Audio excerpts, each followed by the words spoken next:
watching out for you. This is NewsWatch 12 this morning. And welcome back to NewsWatch 12 this morning. Right now we're covering a lot of smoke in the region, and you can see that right here in South Medford. This view brought to you by the Compass Weather Cam. This is happening across, Klamath County and all over. Yeah, this is our Stormwatch 12 weather cam that's on top of the Compass Hotel, and we definitely can't see the sunrise this morning, although the sun does rise in about 12 minutes. So we'll be checking back in with this weather cam in a few minutes to see what it looks like and really get that full depth of this smoke that, like Damien was saying, we are seeing across the region, even onto the coast. So let's check in with Stormwatch 12 meteorologist Sarah Kress to see what the air quality is actually looking like across our entire region. Yeah, I know leaving the house this morning, it was very smoky, and then last night and obviously all day it was smoky day. Yeah, as we got into last night, you definitely could see these conditions not really doing so well. Visibility yesterday in Medford is only 2 miles. It's looking a little bit better this morning, but your air quality updates right now, it's not great outside. We're seeing some very unhealthy air quality into Medford, Klamath Falls as well, and along the coast we're seeing some moderate air conditions as well. We haven't been seeing really any. It's been great the past few weeks. So again, this is getting a little serious today.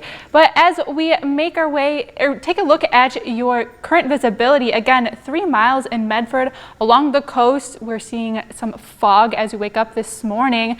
But again, it's not looking great in terms of smoke for today. And this morning, we do have some smoke, especially into Josephine County and into Jackson County. And as we make our way through today, it's blowing back over. We're going to see some hazy conditions, most likely into Northern California. But again, as we head back into the overnight hours, we are going to see a lot of this smoke settling, even more smoke as we head into Klamath Falls.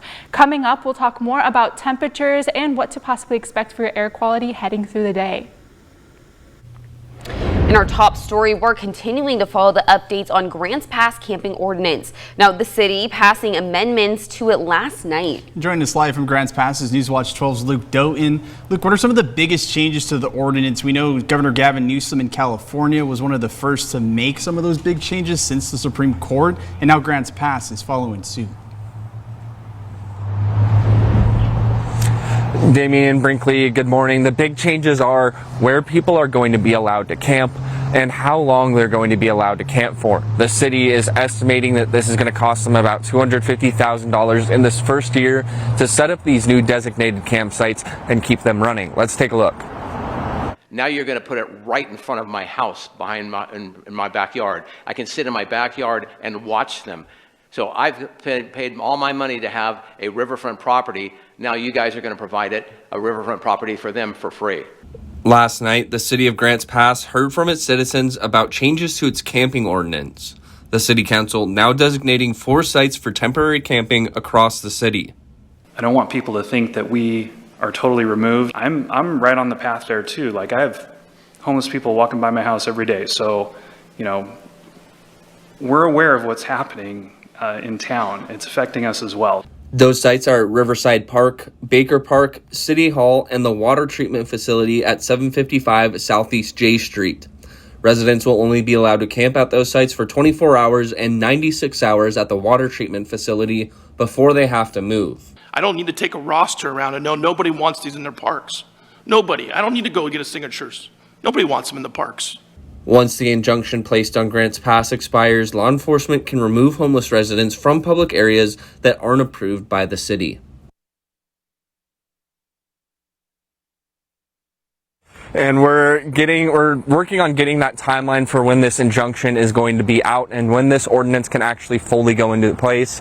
As always, you can stay updated with everything that we learn both on air and online on our website at kdrv.com. Live in Grants Pass, Luke Doughton, NewsWatch 12. Thanks, Luke. And in Jackson County, the city of Talent is adopting a 10-year plan to replace its fleet of city vehicles. NewsWatch 12's Leave Calm gives us a look into the reason for this change and some of the changes that locals are set to see. Talent is undergoing a change when it comes to its city vehicles. The city has 22 cars used for operations, including police, public works, and administration. But with the average age of a city vehicle at 12 years, Talent says they're looking to upgrade. As vehicles get older, It's harder to get parts with the supply chain as it continues to be difficult. Vehicles that need major work are sidelined for periods of time and are unavailable. The top priority for this change, police vehicles.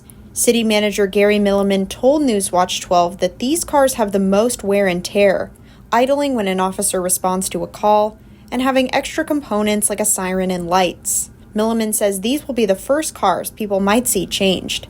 Talent is also leasing these new cars to cut back on costs and is looking at grants to fund the changes.